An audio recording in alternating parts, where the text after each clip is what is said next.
ਜਿਹੜਾ ਧਰਨਾ ਇਹ ਸੰਘਰਸ਼ ਆ ਜਿਹੜਾ ਇਹ ਹੁਣ ਲੰਬੇ ਸਮੇਂ ਤੱਕ ਜਦੋਂ ਤੱਕ ਸਾਡੀਆਂ ਪਿਛਲੀਆਂ 6 ਜਿਹੜੀਆਂ ਤਨਖਾਹਾਂ ਨੇ ਉਹ ਨਹੀਂ ਜਾਰੀ ਕਰਦੇ ਉਦੋਂ ਤੱਕ ਇਹ ਜਾਰੀ ਰਹੂਗਾ।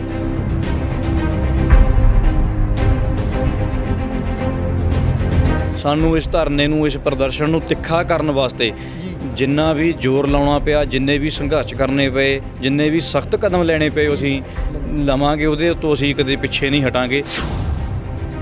ਇਹ ਸ਼੍ਰੋਮਣੀ ਕਮੇਟੀ ਦੇ ਅੰਡਰ ਆ ਭਾਜੀ ਯੂਨੀਵਰਸਿਟੀ? ਹਾਂਜੀ, ਇਹ ਸ਼੍ਰੋਮਣੀ ਕਮੇਟੀ ਦਾ ਅਦਾਰਾ ਜੀ। ਇਹ ਐਡਾ ਬਜਟ ਆ, ਤੁਹਾਨੂੰ ਕੀ ਲੱਗ ਰਿਹਾ ਐਡਾ ਵੱਡਾ ਬਜਟ ਆ ਸ਼੍ਰੋਮਣੀ ਕਮੇਟੀ ਦਾ, ਤੇ ਕਿਉਂ ਨਹੀਂ ਮੁਲਾਜ਼ਮਾਂ ਨੂੰ ਤਨਖਾਹਾਂ ਦਿੱਤੀਆਂ ਜਾਂਦੀਆਂ?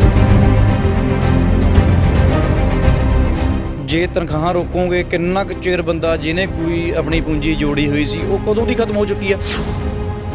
ਜਾਂ ਐਸਜੀਪੀਸੀ ਮਹੀਨੇ ਪਰ ਮਹੀਨੇ ਸਾਨੂੰ ਪੈਸਾ ਪੇ ਨਹੀਂ ਕਰ ਸਕਦੀ, ਉਹ 9 ਮਹੀਨੇ ਦੀ ਤਨਖਾਹ ਇਕੱਠੀ ਕਿਵੇਂ ਪੇ ਕਰੂਗੀ? ਦੇਖੋ, ਅਸੀਂ ਆਪਣਾ ਹੱਕ ਮੰਗ ਰਹੇ ਹਾਂ, ਅਸੀਂ ਕਿਸੇ ਤੋਂ ਭੀਖ ਨਹੀਂ ਮੰਗ ਰਹੇ। ਤੇ ਹੁਣ ਸਿੱਖ ਚਿਹਰਿਆਂ ਨੂੰ ਜੇ ਅੱਗੇ ਲਿਆਉਣਾ ਉਹਦੇ ਵਾਸਤੇ ਸਾਨੂੰ ਇੱਕ ਵਿੱਦਿਅਕ ਅਦਾਰਾ ਬਹੁਤ ਜ਼ਰੂਰੀ ਹੈ, ਜੋ ਕਿ ਆਲਰੇਡੀ ਬਣਿਆ ਹੋਇਆ। ਪਰ ਜੇ ਅਸੀਂ ਇਹਨੂੰ ਚਲਾਉਣਾ ਹੀ ਨਹੀਂ ਚਾਹੁੰਦੇ ਫਿਰ ਤਾਂ ਸਾਡਾ ਲੱਖ ਲਾਹਨਤ ਵਾਲੀ ਗੱਲ ਹੈ। ਤੇ ਇਹ ਇਕਲੌਤੀ ਯੂਨੀਵਰਸਿਟੀ ਹੈ ਸਿੱਖਾਂ ਦੀ, ਜੇ ਅਸੀਂ ਇਹਨੂੰ ਵੀ ਬੰਦ ਕਰਨ ਦੇ ਕੰਢੇ ਤੇ ਲਿਆ ਦਿੱਤਾ ਤੇ ਇਹ ਤੇ ਨਾ ਵੱਡੀ ਘਟੀਆ ਗੱਲ ਹੋਰ ਕੋਈ ਨਹੀਂ ਹੋ ਸਕਦੀ। ਉਸ ਤੋਂ ਬਿਨਾਂ ਅਸੀਂ ਕੋਸ਼ਿਸ਼ ਕਰ ਰਹੇ ਹਾਂ ਐਸਜੀਪੀਸੀ ਤੋਂ ਕੁਝ ਮਦਦ ਮਿਲੇ ਤਾਂ ਕਿ ਅਸੀਂ ਸਟਾਫ ਦੀਆਂ ਤਨਖਾਹਾਂ ਜਲਦੀ ਤੋਂ ਜਲਦੀ ਕਲੀਅਰ ਕਰ ਦਈਏ।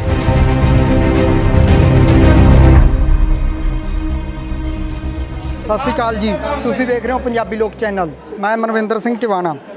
ਅੱਜ ਅਸੀਂ ਖੜ੍ਹੇ ਹਾਂ ਸ੍ਰੀ ਗੁਰੂ ਗ੍ਰੰਥ ਸਾਹਿਬ ਵਿਸ਼ਵ ਯੂਨੀਵਰਸਿਟੀ, ਜਿੱਥੇ ਦੇ ਟੀਚਰ ਸਾਹਿਬਾਨਾਂ ਵੱਲੋਂ ਧਰਨਾ ਪ੍ਰਦਰਸ਼ਨ ਕੀਤਾ ਜਾ ਰਿਹਾ। ਅਸੀਂ ਤੁਹਾਨੂੰ ਤਸਵੀਰਾਂ ਦਿਖਾਵਾਂਗੇ।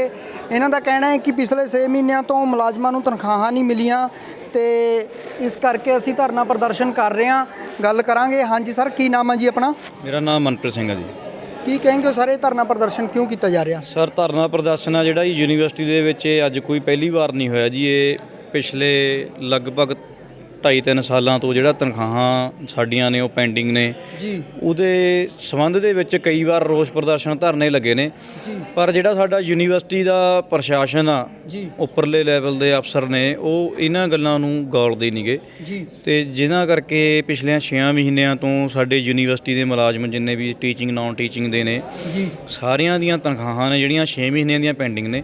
ਜਿਹੜਾ ਅਸੀਂ ਅੱਜ ਇਹ ਧਰਨਾ ਲਾਇਆ ਇਹ ਬਹੁਤ ਮਜਬੂਰ ਹੋ ਕੇ ਔਰ ਸੋਚ ਸਮਝ ਕੇ ਲਾਇਆ। ਇਹ ਜਿਹੜਾ ਧਰਨਾ ਇਹ ਸੰਘਰਸ਼ ਆ ਜਿਹੜਾ ਇਹ ਹੁਣ ਲੰਬੇ ਸਮੇਂ ਤੱਕ ਜਦੋਂ ਤੱਕ ਸਾਡੀਆਂ ਪਿਛਲੀਆਂ 6 ਜਿਹੜੀਆਂ ਤਨਖਾਹਾਂ ਨੇ ਉਹ ਨਹੀਂ ਜਾਰੀ ਕਰਦੇ ਉਦੋਂ ਤੱਕ ਇਹ ਜਾਰੀ ਰਹੂਗਾ, ਨਹੀਂ ਬੰਦ ਹੋਊਗਾ। ਸਾਨੂੰ ਇਸ ਧਰਨੇ ਨੂੰ ਇਸ ਪ੍ਰਦਰਸ਼ਨ ਨੂੰ ਤਿੱਖਾ ਕਰਨ ਵਾਸਤੇ ਜਿੰਨਾ ਵੀ ਜ਼ੋਰ ਲਾਉਣਾ ਪਿਆ, ਜਿੰਨੇ ਵੀ ਸੰਘਰਸ਼ ਕਰਨੇ ਪਏ, ਜਿੰਨੇ ਵੀ ਸਖਤ ਕਦਮ ਲੈਣੇ ਪਏ ਅਸੀਂ ਲਵਾਂਗੇ, ਉਹਦੇ ਉੱਤੋਂ ਅਸੀਂ ਕਦੇ ਪਿੱਛੇ ਨਹੀਂ ਹਟਾਂਗੇ। ਤੇ ਜਿੰਨੇ ਸਾਡੇ ਮੁਲਾਜ਼ਮ ਸਾਥੀ ਸਾਡੇ ਨਾਲ ਬੈਠੇ ਨੇ ਉਹ ਸਾਰਾ ਇੱਕ ਜੁੱਟ ਹੋ ਕੇ ਮੋਢੇ ਨਾਲ ਮੋਢਾ ਜੋੜ ਕੇ ਸਾਡਾ ਸਾਥ ਦੇ ਰਹੇ ਜੀ। ਇਹ ਸ਼੍ਰੋਮਣੀ ਕਮੇਟੀ ਦੇ ਅੰਡਰ ਆ ਭਾਜੀ ਯੂਨੀਵਰਸਿਟੀ? ਹਾਂਜੀ, ਇਹ ਸ਼੍ਰੋਮਣੀ ਕਮੇਟੀ ਦਾ ਅਦਾਰਾ ਜੀ। ਇਹ ਐਡਾ ਬਜਟ ਆ, ਤੁਹਾਨੂੰ ਕੀ ਲੱਗ ਰਿਹਾ ਐਡਾ ਵੱਡਾ ਬਜਟ ਆ ਸ਼੍ਰੋਮਣੀ ਕਮੇਟੀ ਦਾ, ਤੇ ਕਿਉਂ ਨਹੀਂ ਮੁਲਾਜ਼ਮਾਂ ਨੂੰ ਤਨਖਾਹਾਂ ਦਿੱਤੀਆਂ ਜਾਂਦੀਆਂ? ਜਿਹੜਾ ਸ਼੍ਰੋਮਣੀ ਕਮੇਟੀ ਦਾ ਬਜਟ ਇਸ ਸਾਲ ਪੇਸ਼ ਹੋਇਆ, ਮੇਰਾ ਖਿਆਲ ਅਸੀਂ ਜਿੰਨੀ ਕਿ ਮੈਨੂੰ ਨੌਲੇਜ ਆ ਉਹਦੇ ਵਿੱਚ ਤਾਂ ਯੂਨੀਵਰਸਿਟੀ ਦੇ ਇਹਨਾਂ ਨੇ ਬਜਟ ਦੇ ਵਿੱਚ ਕੋਈ ਫੰਡਿੰਗ ਦਾ ਕੋਈ ਰੱਖਿਆ ਨਹੀਂ ਸ਼ਾਇਦ। ਬਜਟ ਹੋਣ ਦੇ ਨਾਲ ਇਹ ਯੂਨੀਵਰਸਿਟੀ ਕਹੀ ਜਾਂਦੀ ਹੈ ਜੀ ਸਾਡੇ ਕੋਲੇ ਐਡਮਿਸ਼ਨਾਂ ਨਹੀਂ ਗਈਆਂ, ਐਡਮਿਸ਼ਨਾਂ ਆਈਆਂ ਸੀ ਸਾਨੂੰ ਸਕਾਲਰਸ਼ਿਪ ਦਾ ਪੈਸਾ ਨਹੀਂ ਆਇਆ, ਜਿਹੜਾ ਐਸਸੀ ਬੱਚੇ ਸਕਾਲਰਸ਼ਿਪ ਆਉਂਦੀ ਆ। ਦੇਖੋ, ਸਾਡੇ ਜਿੰਨੇ ਵੀ ਮੁਲਾਜ਼ਮ ਨੇ ਇੱਥੇ ਉਹਨਾਂ ਦਾ ਕੰਮ ਹੈਗਾ ਜੀ 9 ਤੋਂ 5 ਬੈਠ ਕੇ ਤਨਦੇਹੀ ਨਾਲ ਆਪਣੀ ਡਿਊਟੀ ਕਰਨਾ, ਜੋ ਕਿ ਬਾਖੂਬੀ ਪੂਰਾ ਸਟਾਫ ਆ ਜਿਹੜਾ ਨਿਭਾ ਰਿਹਾ ਆਪਣੀ ਡਿਊਟੀ। ਔਰ ਉਸ ਤੋਂ ਬਾਅਦ ਜਿਹੜਾ ਅੱਗੇ ਦੀ ਜਿਹੜੀ ਕਾਰਵਾਈ ਆ, ਕੋਈ ਸਕਾਲਰਸ਼ਿਪ ਆ, ਐਡਮਿਸ਼ਨ ਵਾਸਤੇ ਵੀ ਸਾਡੇ ਸਾਰਾ ਸਟਾਫ ਪੂਰਾ ਜ਼ੋਰ ਲਾਇਆ, ਕੋਈ 5 ਲਿਆ ਰਿਹਾ, ਕੋਈ 10 ਲਿਆ ਰਿਹਾ, ਪੂਰਾ ਤਤਪਰ ਨੇ ਐਡਮਿਸ਼ਨ ਲਈ ਵੀ। ਤੇ ਪਰ ਜਿਹੜੇ ਸਕਾਲਰਸ਼ਿਪ ਆ ਉਹ ਹੁਣ ਇੱਕ ਥੱਲੜੇ ਲੈਵਲ ਦਾ ਜਿਹੜਾ ਮੁਲਾਜ਼ਮ ਉਹਨੇ ਤਾਂ ਲੈ ਕੇ ਨਹੀਂ ਆਉਣੀ ਐਸਸੀ ਦੀ, ਉਹ ਤਾਂ ਉੱਪਰ ਲੈਵਲ ਦੇ ਜਿੰਨੇ ਅਫਸਰ ਬੈਠੇ ਨੇ ਜਾਂ ਸ਼੍ਰੋਮਣੀ ਕਮੇਟੀ ਬੈਠੇ ਨੇ ਉਹ ਉਹਨਾਂ ਦਾ ਜਿਹੜਾ ਮਤਲਬ ਜ਼ਿੰਮੇਵਾਰੀ ਬਣਦੀ ਆ ਉਹਨਾਂ ਦੀ। ਅਸੀਂ ਤਾਂ ਜੀ ਕਾਗਜ਼ ਪੱਤਰੀ ਆਪਣੀਆਂ ਜਿਹੜੀਆਂ ਜ਼ਿੰਮੇਵਾਰੀਆਂ ਨੇ ਪੂਰੀਆਂ ਕਰਕੇ ਦੇ ਸਕਦੇ ਹਾਂ। ਜੇ ਤੁਹਾਡੀਆਂ ਮੰਗਾਂ ਨਹੀਂ ਮੰਨੀਆਂ ਜਾਂਦੀਆਂ, ਤਨਖਾਹਾਂ ਪ੍ਰੋਪਰ ਨਹੀਂ ਦਿੱਤੀਆਂ ਜਾਂਦੀਆਂ, ਅੱਗੇ ਕਿੱਦਾਂ ਦੇ ਪ੍ਰਦਰਸ਼ਨ ਕੀਤੇ ਜਾਣਗੇ? ਆਉਣ ਵਾਲੇ ਸਮੇਂ ਦੇ ਵਿੱਚ ਜੀ ਇਹ ਧਰਨਾ ਚੱਕ ਕੇ ਅਸੀਂ ਸਾਰੇ ਮੇਨ ਗੇਟ ਯੂਨੀਵਰਸਿਟੀ ਦੇ ਜਿੰਨੇ ਵੀ ਨੇ ਉਹ ਸਾਰੇ ਬੰਦ ਕਰਾਂਗੇ। ਉਸ ਤੋਂ ਬਾਅਦ ਭੁੱਖ ਹੜਤਾਲ ਕਰਨੀ ਪਈ, ਕਿਸੇ ਵੀ ਤਰ੍ਹਾਂ ਆਪਦੀ ਕੁਛ ਮਤਲਬ ਤਿੱਖਾ ਜੇ ਸੰਘਰਸ਼ ਕਰਨਾ ਤਾਂ ਅਸੀਂ ਕਰਾਂਗੇ, ਕਿਸੇ ਪਾਸਿਓਂ ਅਸੀਂ ਪਿੱਛੇ ਨਹੀਂ ਹਟਾਂਗੇ। ਜਦੋਂ ਤੱਕ ਸਾਨੂੰ 6 ਮਹੀਨੇ ਦੀਆਂ ਸਾਡੀਆਂ ਪੈਂਡਿੰਗ ਤਨਖਾਹਾਂ 6 ਮਹੀਨੇ ਦੀ ਰੁਕੀ ਜਿੰਨੀ ਤਨਖਾਹ ਸਾਡੀ ਪੈਂਡਿੰਗ ਪਈ ਆ ਉਹ ਨਹੀਂ ਮਿਲੂਗੀ, ਉਨਾ ਚਿਰ ਅਸੀਂ ਆਪਣੇ ਸੰਘਰਸ਼ ਨੂੰ ਦਿਨ ਪ੍ਰਤੀ ਦਿਨ ਤੇਜ਼ ਕਰਦੇ ਜਾਵਾਂਗੇ। ਤੁਹਾਨੂੰ ਨਹੀਂ ਲੱਗਦਾ ਇਹ ਟਾਈਮ 'ਚ ਜੋ ਇਹ ਦੌਰ ਚੱਲ ਰਿਹਾ ਕਰੋਨਾ ਕਾਲ ਕਿਹਾ ਜਾ ਰਿਹਾ, ਇਹ ਹਰ ਇੱਕ ਬਿਜ਼ਨਸ ਠੱਪ ਆ ਅਤੇ ਅਜਿਹੇ 'ਚ ਟੀਚਰਾਂ ਦੀਆਂ ਤਨਖਾਹਾਂ ਰੋਕਣੀਆਂ ਇੱਕ ਬਹੁਤ ਵੱਡੀ ਗਲਤੀ ਜਾਂ ਨਲਾਇਕੀ ਮੰਨੀ ਜਾਂਦੀ ਹੈ? ਬਿਲਕੁਲ ਜੀ, ਇਹਦੇ ਵਿੱਚ ਜਿੱਥੇ ਆਪਾਂ ਦੇਖ ਰਹੇ ਹਾਂ ਆਪਣੇ ਪੂਰੇ ਦੇਸ਼ ਦੇ ਵਿੱਚ ਕਰੋਨਾ ਦੀ ਮਹਾਮਾਰੀ ਚੱਲ ਰਹੀ ਆ, ਜਿਹਦੇ ਕਰਕੇ ਹਰ ਇੱਕ ਵਰਗ ਨੂੰ ਇਹ ਮਹਾਮਾਰੀ ਦਾ, ਕਰੋਨਾ ਦੀ ਬਿਮਾਰੀ ਦਾ ਜਿਹੜਾ ਉਹ ਝਾਲ ਝੱਲਣੀ ਪੈ ਰਹੀ ਆ। ਪਰ ਉਹਦੇ ਨਾਲ ਜਿਹੜੇ ਬੰਦੇ ਹੁਣ ਅਸੀਂ ਤਾਂ ਜੀ ਲਗਾਤਾਰ ਪਿਛਲੇ 2-2.5 ਸਾਲ ਤੋਂ ਇਹ ਚੀਜ਼ ਨੂੰ ਚੱਲ ਰਹੇ ਹਾਂ ਜੀ। ਅਸੀਂ ਆਪਣੇ ਕੰਮ ਕਰ ਰਹੇ ਹਾਂ, ਸਾਰਾ ਕੁਝ ਪ੍ਰੋਪਰ ਚੱਲ ਰਿਹਾ, ਉਰੇ ਯੂਨੀਵਰਸਿਟੀ ਦੇ ਕੰਮ ਕਰ ਸਾਰੇ ਚੱਲ ਰਹੇ ਨੇ। ਬਟ ਜੇ ਤਨਖਾਹਾਂ ਰੋਕੋਗੇ, ਕਿੰਨਾ ਕੁ ਚਿਰ ਬੰਦਾ ਜਿਹਨੇ ਕੋਈ ਆਪਣੀ ਪੂੰਜੀ ਜੋੜੀ ਹੋਈ ਸੀ ਉਹ ਕਦੋਂ ਦੀ ਖਤਮ ਹੋ ਚੁੱਕੀ ਆ? ਕਿੰਨਾ ਕੁ ਚਿਰ ਉਹ ਬੰਦਾ ਆਪਣੇ ਪੱਲਿਓਂ ਕੋਈ ਇਹੋ ਜਿਹੇ ਮੁਲਾਜ਼ਮ ਨਹੀਂ ਵੀ ਨੇ ਜਿਹੜੇ ਸਿਰਫ ਔਰ ਸਿਰਫ ਯੂਨੀਵਰਸਿਟੀ ਦੇ ਨਿਰਭਰ ਨੇ, ਜਿਨ੍ਹਾਂ ਦੇ ਬਿਜਲੀ ਦੇ ਬਿੱਲ ਬੰਦ ਹੋ ਗਏ, ਕਨੈਕਸ਼ਨ ਬੰਦ ਹੋ ਗਏ, ਦੁੱਧ ਵਾਲੇ ਨੇ ਦੁੱਧ ਬੰਦ ਕਰਤਾ ਜੀ, ਰਾਸ਼ਨ ਵਾਲੇ ਨੇ ਰਾਸ਼ਨ ਬੰਦ ਕਰਤਾ ਜੀ, ਔਰ ਸਿਰਫ ਯੂਨੀਵਰਸਿਟੀ ਦੇ ਨਿਰਭਰ ਨੇ। ਉਹ ਬਹੁਤ ਜ਼ਿਆਦਾ ਮਜਬੂਰ ਨੇ ਇਸ ਟਾਈਮ, ਤੇ ਨਾਲ ਜਿੰਨੇ ਬਾਕੀ ਮੁਲਾਜ਼ਮ ਨੇ ਸਾਰੇ ਮਜਬੂਰ ਨੇ। ਬਟ ਹੁਣ ਕਰ ਵੀ ਕੀ ਸਕਦੇ ਆ, ਜਦੋਂ ਇਹ ਹੱਥ ਖੜੇ ਕਰ ਜਾਂਦੇ ਨੇ, ਕਹਿੰਦੇ ਜਦੋਂ ਫੀਸ ਆਊਗੀ ਉਦੋਂ ਅਸੀਂ ਜਿਹੜੀ ਆ ਤਨਖਾਹ ਦੇਵਾਂਗੇ। ਫੀਸ ਤਾਂ ਹੁਣ ਜਾ ਕੇ ਜਨਵਰੀ ਦੇ ਵਿੱਚ ਆਉਣੀ ਆ ਜੀ। 6 ਮਹੀਨੇ ਆ ਹੋ ਗਏ, 10ਵਾਂ ਮਹੀਨਾ ਚੱਲਦਾ, 2 ਮਹੀਨੇ ਉਹ 6 ਤੇ 2 8, ਜਨਵਰੀ ਦਾ ਮਹੀਨਾ 9 ਮਹੀਨੇ ਦੀ ਤਨਖਾਹ ਹੋ ਜੂਗੀ ਉਦੋਂ ਤੱਕ। ਤਾਂ ਜਦੋਂ ਯੂਨੀਵਰਸਿਟੀ ਪਿਛਲੀ ਮਹੀਨੇ ਤਨਖਾਹ ਨਹੀਂ ਦੇ ਸਕਦੀ, ਜਾਂ SGPC ਮਹੀਨੇ ਸਾਨੂੰ ਪੈਸਾ ਪੇ ਨਹੀਂ ਕਰ ਸਕਦੀ, ਉਹ 9 ਮਹੀਨੇ ਦੀ ਤਨਖਾਹ ਇਕੱਠੀ ਕਿਵੇਂ ਪੇ ਕਰੂਗੀ ਜੀ? ਇਸ ਕਰਕੇ ਮਸਲਾ ਬਹੁਤ ਵੱਡਾ ਜੀ। ਇਹ ਸਮਝਣਾ ਚਾਹੀਦਾ ਸ਼੍ਰੋਮਣੀ ਕਮੇਟੀ ਨੂੰ ਜਾਂ ਯੂਨੀਵਰਸਿਟੀ ਪ੍ਰਸ਼ਾਸਨ ਨੂੰ ਮੰਗ ਕਰਨੀ ਚਾਹੀਦੀ ਹੈ ਜਾ ਕੇ ਵੀ ਜਿਹੜੇ ਸਾਡੇ ਵਰਕਰਾਂ ਦੀ ਤਨਖਾਹ ਉਹ ਰਿਲੀਜ਼ ਸ਼੍ਰੋਮਣੀ ਕਮੇਟੀ ਦੁਆਰਾ ਕਰਵਾਉਣੀ ਚਾਹੀਦੀ ਹੈ ਜੀ। ਹਾਂਜੀ, ਕੀ ਨਾਮ ਹੈ ਜੀ ਆਪਣਾ? ਮੇਰਾ ਨਾਮ ਗੁਰਪ੍ਰੀਤ ਸਿੰਘ ਹੈ ਜੀ। ਤੁਸੀਂ ਕੀ ਕਹੇਂਗੇ ਜੋ ਧਰਨਾ ਪ੍ਰਦਰਸ਼ਨ ਚੱਲ ਰਿਹਾ, ਤਨਖਾਹਾਂ ਨਹੀਂ ਦਿੱਤੀਆਂ ਜਾ ਰਹੀਆਂ? ਦੇਖੋ ਜੀ, ਮੈਂ ਤਾਂ ਇਹੀ ਕਹਿਣਾ ਚਾਹੁੰਦਾ ਵੀ ਹਰੇਕ ਜੇ ਆਪਾਂ ਰਿਲੀਜੀਅਸ ਸਪੈਕਟਰ ਨਾਲ ਵੀ ਦੇਖੀਏ ਤਾਂ ਹਿੰਦੁਸਤਾਨ ਵਿੱਚ ਹਰੇਕ ਧਰਮ ਦੀ ਆਪਣੀ ਯੂਨੀਵਰਸਿਟੀ ਹੈਗੀ ਆ। ਜਿਸ ਤਰ੍ਹਾਂ ਅਲੀਗੜ੍ਹ ਮੁਸਲਿਮ ਯੂਨੀਵਰਸਿਟੀ ਹੈ, ਬਨਾਰਸ ਵਿੱਚ ਹਿੰਦੂ ਯੂਨੀਵਰਸਿਟੀ ਹੈਗੀ ਆ, ਤੇ ਉਸ ਤਰ੍ਹਾਂ ਸਿੱਖਾਂ ਦੀ ਇਹ ਇਕਲੌਤੀ ਯੂਨੀਵਰਸਿਟੀ ਹੈ, ਸ਼੍ਰੀ ਗੁਰੂ ਗ੍ਰੰਥ ਸਾਹਿਬ ਵਰਲਡ ਸਿੱਖ ਯੂਨੀਵਰਸਿਟੀ ਨਾਮ ਸੀ ਇਹਦਾ। ਤੇ ਮੈਨੂੰ ਪਤਾ ਨਹੀਂ ਕਿਉਂ ਇਹ ਨਹੀਂ ਸਮਝ ਨਹੀਂ ਲੱਗ ਰਹੀ ਵੀ ਸਿੱਖਾਂ ਦੀ ਐਡੀ ਵੱਡੀ ਸੰਸਥਾ SGPC ਉਹ ਇਹਨੂੰ ਚਲਾ ਰਹੀ ਆ, ਤਾਂ ਇਹਦੇ ਨਾਲ ਮਤਰੀ ਮਾਲਾਂ ਵਾਲਾ ਜਿਹੜਾ ਸਲੂਕ ਆ ਕਿਉਂ ਕਰ ਰਹੀ ਆ? ਦੇਖੋ, ਇਹ ਜਿਹੜਾ ਤਨਖਾਹਾਂ ਦਾ ਕ੍ਰਾਈਸਿਸ ਚੱਲ ਰਿਹਾ ਨਵਾਂ ਨਹੀਂ ਹੈਗਾ, ਇਹ ਘੱਟੋ ਘੱਟ 3-4 ਸਾਲ ਹੋ ਗਏ ਉਦੋਂ ਦਾ ਹੀ ਚੱਲ ਰਿਹਾ। ਕਦੇ ਸਾਡੀਆਂ 3 ਮਹੀਨੇ ਦੀਆਂ ਪੈਂਡਿੰਗ ਹੋ ਜਾਂਦੀਆਂ, ਕਦੇ 4 ਦੀਆਂ ਪੈਂਡਿੰਗ ਹੋ ਜਾਂਦੀਆਂ। ਅਸੀਂ ਮਜਬੂਰ ਹੋ ਕੇ ਧਰਨੇ ਤੇ ਬੈਠਦੇ ਹਾਂ, ਜੋ ਸਾਡਾ ਕੰਮ ਹੈ ਨਹੀਂ। ਸਾਡਾ ਕੰਮ ਇੱਥੇ ਬੱਚਿਆਂ ਨੂੰ ਪੜ੍ਹਾਉਣਾ ਤੇ ਉਹਦੇ ਵਾਸਤੇ ਹੀ ਅਸੀਂ ਇੱਥੇ ਆਉਂਦੇ ਹਾਂ। ਦੇਖੋ, ਉਹ 3-4 ਮਹੀਨੇ ਅਸੀਂ ਮਜਬੂਰੀ ਹੋ ਕੇ ਇੱਥੇ ਧਰਨਾ ਲਾਉਂਦੇ ਹਾਂ, ਫਿਰ ਉਹ ਸਾਨੂੰ ਇਸ ਤਰ੍ਹਾਂ ਕਹਿੰਦੇ ਮਤਲਬ ਟਰੀਟ ਕਰਾ ਕੇ ਵੀ ਅਸੀਂ ਮਿੰਨਤਾਂ ਕਰਕੇ ਅਸੀਂ ਆਪਣੀ ਤਨਖਾਹ ਪਾਉਂਦੇ ਹਾਂ। ਤੇ ਹੁਣ ਕੰਡੀਸ਼ਨ ਇਹ ਆ ਚੁੱਕੀ ਹੈ ਵੀ ਦੇਖੋ, ਜਿਹੜੇ ਖਰਚੇ ਨੇ ਉਹ ਤਾਂ ਚੱਲਦੇ ਰਹਿਣੇ ਨੇ। ਦੇਖੋ, ਨਾ ਤਾਂ ਕਿਸੇ ਦਾ ਬਿਜਲੀ ਦਾ ਬਿੱਲ ਬੰਦ ਹੋਣਾ ਹੈ, ਨਾ ਕਿਸੇ ਦਾ ਜਿਹੜਾ ਡੇਲੀ ਦਾ ਆਉਂਦਾ ਯੂਨੀਵਰਸਿਟੀਆਂ ਦਾ ਕਨਵੈਂਸ ਦੇ ਪਰ ਜਿਹੜਾ ਖਰਚਾ ਬੰਦੇ ਨਾ ਉਹ ਬੰਦ ਹੋਣਾ ਹੈ, ਨਾ ਕਿਸੇ ਦਾ ਦੁੱਧ ਦਾ ਖਰਚਾ ਬੰਦ ਹੋਣਾ ਹੈ। ਮਤਲਬ ਡੇਲੀ ਦਾ ਜਿਹੜਾ ਖਰਚਾ ਉਹਦਾ ਬੰਦੇ ਦਾ ਚੱਲ ਰਿਹਾ ਹੈ, ਇਨਕਮ ਸੋਰਸਿਸ ਉਹ ਬੰਦ ਹੋ ਗਿਆ ਹੈ। ਤੇ ਹੁਣ ਉਹਦੇ ਵਾਸਤੇ ਮੈਨੇਜਮੈਂਟ ਮੈਨੂੰ ਨਹੀਂ ਲੱਗਦਾ ਕੋਈ ਧਿਆਨ ਦੇ ਰਹੀ ਆ। ਤੇ ਸਾਡੀ ਕੱਲ੍ਹ ਵੀ ਯੂਨੀਵਰਸਿਟੀ ਜਿਹੜੇ ਕਾਰਜਕਾਰੀ ਵਾਈਸ ਚਾਂਸਲਰ ਨੇ ਡਾਕਟਰ ਪ੍ਰਿਤਪਾਲ ਸਿੰਘ ਉਹਨਾਂ ਨਾਲ ਤੇ ਯੂਨੀਵਰਸਿਟੀ ਦੇ ਮੈਂਬਰ ਸੈਕਟਰੀ ਦਰਬਾਰ ਸਿੰਘ ਗੁਰੂ ਉਹਨਾਂ ਨਾਲ ਗੱਲ ਹੋਈ ਸੀ, ਤੇ ਉਹਨਾਂ ਕੋਲ ਵੀ ਅਸੀਂ ਇਹ ਕਿਹਾ ਵੀ ਸਾਡੇ ਬੱਚੇ ਭੁੱਖੇ ਮਰਨ ਤੇ ਆ ਗਏ ਨੇ ਵੀ ਅਸੀਂ ਕੀ ਕਰੀਏ। ਦੇਖੋ, ਹੁਣ ਯੂਨੀਵਰਸਿਟੀ ਦਾ ਕੱਲਾ ਮੁਲਾਜ਼ਮ ਹਰੇਕ ਪ੍ਰੀਤੀ ਦੇ ਪ੍ਰਤੀ ਪੂਰੀ ਤਰ੍ਹਾਂ ਇਮਾਨਦਾਰ ਹੈ। ਤੁਸੀਂ ਥੱਲੇ ਤੋਂ ਚੌਥੇ ਵਰਗ ਦੇ ਮੁਲਾਜ਼ਮ ਤੋਂ ਲੈ ਕੇ ਕਲਾਸ A ਤੱਕ ਦੇ ਮੁਲਾਜ਼ਮਾਂ ਦੇਖ ਲਓ, ਸਾਰੇ ਇਮਾਨਦਾਰੀ ਨਾਲ ਕੰਮ ਕਰ ਰਹੇ ਨੇ, ਤਨਦੇਹੀ ਨਾਲ ਕੰਮ ਕਰ ਰਹੇ ਨੇ। ਜਿਹੜਾ ਉਹਨਾਂ ਦਾ ਕੰਮ ਨਹੀਂ ਵੀ ਹੈਗਾ ਉਹ ਵੀ ਕਰਨ ਦੀ ਕੋਸ਼ਿਸ਼ ਕਰਦੇ ਨੇ ਯੂਨੀਵਰਸਿਟੀ ਨੂੰ ਅਸੀਂ ਉੱਚਾ ਚੱਕੀਏ। ਪਰ ਕਿਤੇ ਨਾ ਕਿਤੇ ਮੈਨੇਜਮੈਂਟ ਆ ਜਿਹੜਾ ਉਹ ਆਪਣਾ ਕੰਮ ਸਹੀ ਤਰੀਕੇ ਨਾਲ ਨਹੀਂ ਕਰ ਰਹੀ। ਮੈਨੇਜਮੈਂਟ ਦਾ ਕੰਮ ਹੈਗਾ ਬੱਚਿਆਂ ਦੇ ਪ੍ਰਤੀ ਸੁਚੇਤ ਰਹਿਣਾ, ਅਸੀਂ ਐਡਮਿਸ਼ਨ ਕਿਸ ਤਰ੍ਹਾਂ ਲੈ ਕੇ ਆਉਣੀਆਂ, ਮੁਲਾਜ਼ਮ ਨੂੰ ਤਨਖਾਹਾਂ ਕਿੱਥੋਂ ਕਰਨੀਆਂ ਨੇ, ਉਹ ਸਾਰਾ ਅਰੇਂਜਮੈਂਟ ਕਰਨਾ ਹੈ।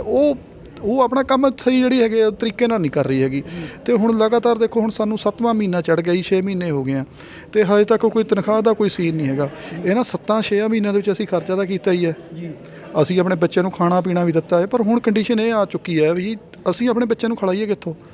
ਤੇ ਯੂਨੀਵਰਸਿਟੀ ਦੇ 90-95% ਮੁਲਾਜ਼ਮ ਨੇ ਜਿਹੜੇ ਉਹਨਾਂ ਨੇ ਬੈਂਕਾਂ ਤੋਂ ਕਰਜ਼ੇ ਲਏ ਹੋਏ ਨੇ।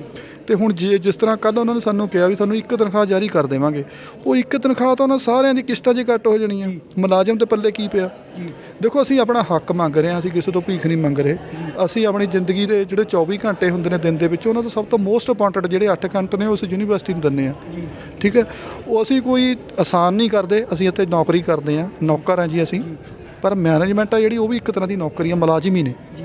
ਦੇਖੋ ਸਾਰੇ ਮੁਲਾਜ਼ਮ ਜਦੋਂ ਆਪਣਾ ਕੰਮ ਕਰਦੇ ਆ ਤਨਦੇਹੀ ਨਾਲ, ਤਾਂ ਮੈਨੇਜਮੈਂਟ ਨੂੰ ਵੀ ਆਪਣਾ ਕੰਮ ਤਨਦੇਹੀ ਨਾਲ ਕਰਨਾ ਚਾਹੀਦਾ। ਅਸੀਂ ਆਪਣੇ ਹੱਕ ਤੇ ਪੈਸੇ ਮੰਗਦੇ ਹਾਂ, ਅਸੀਂ ਕੋਈ ਨਜਾਇਜ਼ ਪੈਸਾ ਨਹੀਂ ਮੰਗ ਰਹੇ, ਕੋਈ ਧੱਕਾ ਨਹੀਂ ਕਰ ਰਹੇ। ਇਸ ਕਰਕੇ ਸਾਨੂੰ ਧਰਨੇ ਤੋਂ ਉਤਰਨਾ ਪਿਆ। ਇਹ ਸਾਡਾ ਕੰਮ ਹੈ ਨਹੀਂ ਆ, ਅਸੀਂ ਲਾਉਣਾ ਵੀ ਨਹੀਂ ਚਾਹੁੰਦੇ। ਕਿਸੇ ਵੀ ਮੁਲਾਜ਼ਮ ਦੀ ਇਹ ਦਿਲੀ ਰੁਚੀ ਨਹੀਂ ਹੈਗੀ ਵੀ ਅਸੀਂ ਧਰਨਾ ਲਾਈਏ, ਅਸੀਂ ਸਿਰਫ ਆਪਣਾ ਕੰਮ ਕਰਨਾ ਚਾਹੁੰਦੇ ਹਾਂ। ਪਰ ਸਾਨੂੰ ਇਹਨਾਂ ਨੇ ਮਜਬੂਰ ਕਰਤਾ ਧਰਨਾ ਲਾਉਣ ਦੀ ਜਗ੍ਹਾ। ਤੇ ਆਉਣ ਵਾਲੇ ਟਾਈਮ 'ਚ ਜਿਹੜਾ ਸਾਡਾ ਸੰਘਰਸ਼ ਆ ਉਹ ਹੋਰ ਵੀ ਤਿੱਖਾ ਹੋਊਗਾ। ਤੁਸੀਂ ਕਿਸ ਤਰ੍ਹਾਂ ਦੇਖਦੇ ਹੋ ਇੱਕ ਟੀਚਰ ਧਰਨਿਆਂ ਤੇ ਬੈਠੇ ਨੇ ਜਿਨ੍ਹਾਂ ਨੇ ਬੱਚਿਆਂ ਨੂੰ ਸੇਧ ਦੇਣੀ ਆ, ਤੇ ਬੱਚੇ ਕੀ ਸੋਚਣਗੇ ਜਦੋਂ ਉਹਨਾਂ ਨੂੰ ਪਤਾ ਲੱਗੂਗਾ ਵੀ ਸਾਡੇ ਟੀਚਰ ਸਾਹਿਬਾਨ ਨਾਲ ਇਹ ਹੋ ਰਿਹਾ? ਤੁਸੀਂ ਕਿਸ ਤਰ੍ਹਾਂ ਦੇਖਦੇ ਹੋ? ਦੇਖੋ ਇਹਦਾ ਤਾਂ ਦੋਨੇ ਪੱਖੀ ਜਿਹੜਾ ਹੈਗਾ ਨਾ ਉਹ ਬੁਰਾ ਪ੍ਰਭਾਵ ਹੀ ਪੈਂਦਾ ਜੀ। ਦੇਖੋ ਇਸ ਤਰੀ ਚੀਜ਼ ਨਾਲ ਯੂਨੀਵਰਸਿਟੀ ਦੇ ਐਡਮਿਸ਼ਨ ਤੇ ਵੀ ਫਰਕ ਪੈਂਦਾ ਹੈ ਤੇ ਬੱਚਿਆਂ ਤੇ ਫਰਕ ਤਾਂ ਪੈਣਾ ਹੀ ਪੈਣਾ। ਵੀ ਸਾਡਾ ਜਿਹੜਾ ਟੀਚਰ ਹੈ, ਦੇਖੋ ਗੁਰੂ ਹੁੰਦਾ ਜਿਹੜਾ, ਉਹ ਚਾਹੇ ਦੇਸ਼ ਦਾ ਰਾਸ਼ਟਰਪਤੀ ਹੈ, ਉਹਨੂੰ ਵੀ ਪੜ੍ਹਾਉਣ ਵਾਲਾ ਇੱਕ ਟੀਚਰ ਹੀ ਹੈ। ਜਦੋਂ ਇੱਕ ਗੁਰੂ ਹੀ ਆਪਣੀ ਤਨਖਾਹ ਲੈਣ ਵਾਸਤੇ ਤਰਲੇ ਮੱਛੀ ਹੋ ਰਿਹਾ ਹੈ, ਉਹ ਤੜਫ ਰਿਹਾ ਵੀ ਮੈਨੂੰ ਮੇਰੀਆਂ ਤਨਖਾਹ ਜਾਰੀ ਕੀਤੇ ਜਾਣ, ਤਾਂ ਮੈਂ ਨਹੀਂ ਸਮਝਦਾ ਵੀ ਇਹਦੇ ਨਾਲ ਕੋਈ ਮੰਦਭਾਗੀ ਗੱਲ ਕੋਈ ਹੋਰ ਹੋ ਸਕਦੀ ਹੈ। ਤੇ ਇਦਾਂ ਦੀਆਂ ਜਿਹੜੀਆਂ ਕੰਡੀਸ਼ਨਾਂ ਨਹੀਂ ਪੈਦਾ ਹੋਣੀਆਂ ਚਾਹੀਦੀਆਂ। ਇੱਕ ਬਹੁਤ ਵੱਡਾ ਬਜਟ ਆ, ਨਾਮ ਆ ਸ਼੍ਰੋਮਣੀ ਕਮੇਟੀ ਦਾ, ਉਹਨਾਂ ਦੇ ਵਰਕਰ ਇਦਾਂ ਦੀਆਂ, ਉਹਨਾਂ ਦੀ ਜਿਹੜੀ ਯੂਨੀਵਰਸਿਟੀ ਆ ਉਹਨਾਂ ਦੇ ਵਰਕਰ ਇੱਕ ਇਦਾਂ ਧਰਨਿਆਂ ਤੇ ਬੈਠਣ, ਇਹਨੂੰ ਕਿਸ ਤਰ੍ਹਾਂ ਦੇਖਦੇ ਹੋ ਤੁਸੀਂ? ਦੇਖੋ ਮੈਂ ਤਾਂ ਐਸਜੀਪੀਸੀ ਦੀ ਗੱਲ ਨਹੀਂ ਕਰਦਾ, ਮੈਂ ਤਾਂ ਇਹ ਗੱਲ ਕਰਦਾ ਸਾਰੀ ਸਿੱਖ ਸਰਮੌਰ ਦੀ ਇਹ ਇਕਲੌਤੀ ਯੂਨੀਵਰਸਿਟੀ ਹੈ ਜੀ। ਸਿੱਖਾਂ ਦੀ ਇਕਲੌਤੀ ਯੂਨੀਵਰਸਿਟੀ ਹੈ। ਜੇ ਅਸੀਂ ਉਹਨੂੰ ਵੀ ਨਹੀਂ ਸਾਂਭ ਸਕਦੇ ਫਿਰ ਤਾਂ ਲੱਖ ਲਾਹਨਤ ਵਾਲੀ ਗੱਲ ਹੈ ਸਿੱਖ ਕੌਮ ਦੇ ਲਈ। ਦੇਖੋ ਪੂਰੇ ਹਿੰਦੁਸਤਾਨ ਵਿੱਚ ਅਸੀਂ ਲੰਗਰ ਲਾਉਂਦੇ ਹਾਂ, ਕਿਹੜੀ ਸਟੇਟ ਦੇ ਵਿੱਚ ਜਿੱਥੇ ਵੀ ਕੋਈ ਹੜ੍ਹ ਆਉਂਦੀ ਹੈ, ਹੜ੍ਹ ਆਉਂਦਾ ਕੋਈ ਵੀ ਪਰਮਾਤਮਾ ਵੱਲੋਂ ਕੋਈ ਕਰੋਪੀ ਹੁੰਦੀ ਹੈ, ਉਸ ਜਗ੍ਹਾ 'ਤੇ ਸਿੱਖ ਹੈ ਜਿਹੜੇ ਉਹ ਸਭ ਤੋਂ ਪਹਿਲਾਂ ਜਾਂਦੇ ਆ। ਅਸੀਂ ਹਜ਼ਾਰਾਂ ਦੇ ਗੇੜ ਦੇ ਵਿੱਚ ਟਰੱਕਾਂ ਨੂੰ ਭੇਜਦੇ ਹਾਂ, ਹਰੇਕ ਜਗ੍ਹਾ ਮਦਦ ਵਾਸਤੇ ਭੇਜਦੇ ਹਾਂ। ਪਰ ਕੀ ਸਾਨੂੰ ਨਹੀਂ ਇਹ ਲੱਗਦਾ ਵੀ ਕਿਤੇ ਨਾ ਕਿਤੇ ਕਿ ਸਿੱਖਿਆ ਦੇ ਤੌਰ 'ਤੇ ਵੀ ਸਾਨੂੰ ਬੁਲੰਦ ਹੋਣਾ ਚਾਹੀਦਾ? ਦੇਖੋ ਦੁਨੀਆ ਦੇ ਕਿੰਨੇ ਹੀ ਵੱਡੇ ਅਦਾਰੇ ਮਤਲਬ ਅਹੁਦੇ ਨੇ, ਉਹਨਾਂ ਪਰ ਹਰੇਕ ਰਿਲੀਜੀਅਸ ਸੈਕਟਰ ਦਾ ਬੰਦਾ ਬੈਠਾ। ਸਿੱਖ ਚਿਹਰੇ ਨੇ ਜਿਹੜੇ ਬਹੁਤ ਘੱਟ ਬੈਠੇ ਨੇ। ਤੇ ਹੁਣ ਸਿੱਖ ਚਿਹਰਿਆਂ ਨੂੰ ਜੇ ਅੱਗੇ ਲਿਆਉਣਾ ਉਹਦੇ ਵਾਸਤੇ ਸਾਨੂੰ ਇੱਕ ਵਿਦਿਅਕ ਅਦਾਰਾ ਬਹੁਤ ਜ਼ਰੂਰੀ ਹੈ, ਜੋ ਕਿ ਆਲਰੇਡੀ ਬਣਿਆ ਹੋਇਆ। ਪਰ ਜੇ ਅਸੀਂ ਇਹਨੂੰ ਚਲਾਉਣਾ ਹੀ ਨਹੀਂ ਚਾਹੁੰਦੇ ਫਿਰ ਤਾਂ ਸਾਡਾ ਲਈ ਲੱਖ ਲਾਹਨਤ ਵਾਲੀ ਗੱਲ ਹੈ। ਤੇ ਇਹ ਇਕਲੌਤੀ ਯੂਨੀਵਰਸਿਟੀ ਹੈ ਸਿੱਖਾਂ ਦੀ, ਜੇ ਅਸੀਂ ਇਹਨੂੰ ਵੀ ਬੰਦ ਕਰਨ ਦੇ ਕੰਢੇ ਤੇ ਲਿਆ ਦਿੱਤਾ ਤੇ ਇਹ ਤੇ ਨਾ ਵੱਡੀ ਘਟੀਆ ਗੱਲ ਹੋਰ ਕੋਈ ਨਹੀਂ ਹੋ ਸਕਦੀ। ਸਾਡੇ ਨਾਲ ਹੋਰ ਵੀ ਲੇਡੀਜ਼ ਟੀਚਰ ਸਾਹਿਬਾਨ ਨੇ, ਉਹਨਾਂ ਨਾਲ ਵੀ ਗੱਲ ਕਰਾਂਗੇ। ਹਾਂਜੀ ਹਾਂਜੀ ਮੈਮ, ਕੀ ਨਾਮ ਹੈ ਜੀ ਆਪਣਾ? मेरा नाम प्रीति, डॉक्टर प्रीति। ਤੁਸੀਂ ਕੀ ਕਹਿਣਾ ਚਾਹੁੰਦੇ ਹੋ? ਪ੍ਰਦਰਸ਼ਨ ਤੇ ਬੈਠੇ ਹੋ ਤੁਸੀਂ, ਧਰਨਾ ਪ੍ਰਦਰਸ਼ਨ ਕਰ ਰਹੇ ਹੋ। हम तो बहुत परेशान और मजबूर होकर यहाँ बैठे हैं जी। सिर्फ अपनी सैलरीज के लिए। हम लोग दिल लगा के इस यूनिवर्सिटी में काम करते हैं जी, तो उसके लिए हमें तनख्वाह मिलनी चाहिए और इससे ज़्यादा मैंने कुछ नहीं किया जी। हाँ जी, ਕੀ ਨਾਮ ਹੈ ਜੀ ਆਪਣਾ? हरसिमरन कौर। ਤੁਸੀਂ ਕੀ ਕਹੋਗੇ ਮੈਮ? ਤੁਸੀਂ ਪ੍ਰਦਰਸ਼ਨ ਕਰ ਰਹੇ ਹੋ, ਐਡੇ ਵੱਡੇ ਬਜਟ ਨੇ, ਯੂਨੀਵਰਸਿਟੀ ਦਾ ਨਾਮ ਆ, ਇਕਲੌਤੀ ਯੂਨੀਵਰਸਿਟੀ ਆ, ਤੇ ਉਹਨਾਂ ਦੇ ਟੀਚਰਾਂ ਨੂੰ ਇਦਾਂ ਦੇ ਪ੍ਰਦਰਸ਼ਨ ਕਰਨੇ ਪੈ ਰਹੇ ਨੇ, ਤੁਸੀਂ ਕੀ ਕਹੋਗੇ? ਬਸ ਸਾਨੂੰ ਤਾਂ ਇੱਕ ਰਿਕੁਐਸਟ ਹੈ ਕਿ ਸਾਡੀ 6 ਮਹੀਨੇ ਦੀ ਜਿਹੜੀ ਹੱਕ ਦੀ ਕਮਾਈ ਹੈ ਉਹ ਸਾਡੀ ਦੇ ਦਿੱਤੀ ਜਾਵੇ ਤੇ ਅਸੀਂ ਆਪਣੇ ਕੰਮ ਲੱਗੀਏ, ਯੂਨੀਵਰਸਿਟੀ ਆਪਣਾ ਕੰਮ ਲੱਗੇ, ਅਸੀਂ ਵੀ ਆਪਣਾ ਪੜ੍ਹਾਈਏ ਜਿਹਦੇ ਪਿੱਛੇ ਅਸੀਂ ਆਉਂਦੇ ਹਾਂ। ਸਾਨੂੰ ਬਸ ਸਾਡਾ ਹੱਕ ਜਿਹੜਾ ਅਸੀਂ 6 ਮਹੀਨੇ ਪਿੱਛੇ ਕੰਮ ਕੀਤਾ ਉਹ ਤੇ ਸਾਨੂੰ ਇੱਕ ਅਸ਼ੋਰੈਂਸ ਦਿੱਤੀ ਜਾਵੇ ਕਿ ਸਾਡੀ ਯੂਨੀਵਰਸਿਟੀ ਇੱਕ ਸਟੇਬਲ ਯੂਨੀਵਰਸਿਟੀ ਹੈ ਤੇ ਸਾਨੂੰ ਇਹੋ ਜਿਹੀਆਂ ਦਿੱਕਤਾਂ ਅੱਗੇ ਆਉਣ ਵਾਲੇ ਫਿਊਚਰ 'ਚ ਇਹ ਚੀਜ਼ ਨਹੀਂ ਦੇਖਣੀ ਪੈਗੀ ਕਿ ਅਸੀਂ ਹਰ ਵਾਰ ਧਰਨੇ ਤੇ ਬੈਠੀਏ। ਸਾਨੂੰ ਵੀ ਧਰਨਾ ਲਾਉਣਾ ਅੱਛਾ ਨਹੀਂ ਲੱਗਦਾ।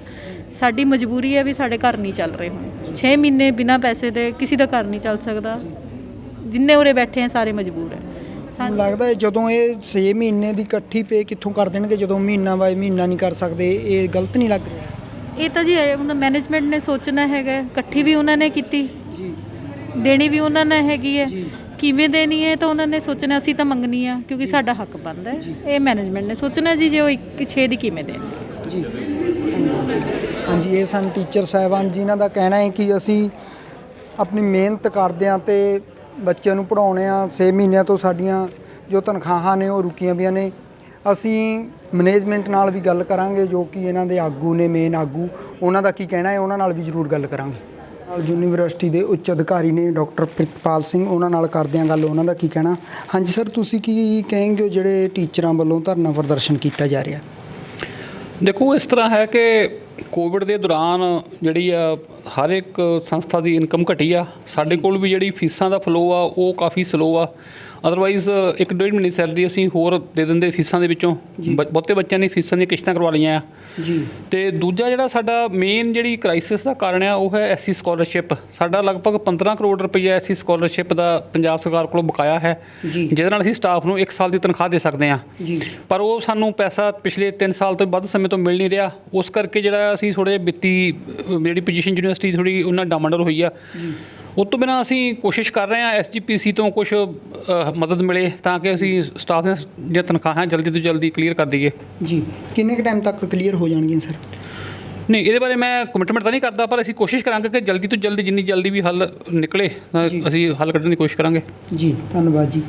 ਜੀ ਇਹ ਸਨ ਡਾਕਟਰ ਪ੍ਰਿਤਪਾਲ। ਇਹਨਾਂ ਦਾ ਕਹਿਣਾ ਹੈ ਕਿ ਅਸੀਂ ਜੋ ਵੀ ਮੁਲਾਜ਼ਮਾਂ ਦੀਆਂ ਤਨਖਾਹਾਂ ਨੇ ਉਹ ਜਲਦੀ ਤੋਂ ਜਲਦੀ ਦੇਣ ਦੀ ਕੋਸ਼ਿਸ਼ ਕਰਾਂਗੇ ਤਾਂ ਕਿ ਇਹ ਜੋ ਮੁਲਾਜ਼ਮ ਨੇ ਆਪਣੀ ਡਿਊਟੀਆਂ ਕਰ ਸਕਣ। ਫਤਿਹਗੜ੍ਹ ਸਾਹਿਬ ਤੋਂ ਮਨਵਿੰਦਰ ਸਿੰਘ ਟਿਵਾਣਾ, ਪੰਜਾਬੀ ਲੋਕ ਚੈਨਲ।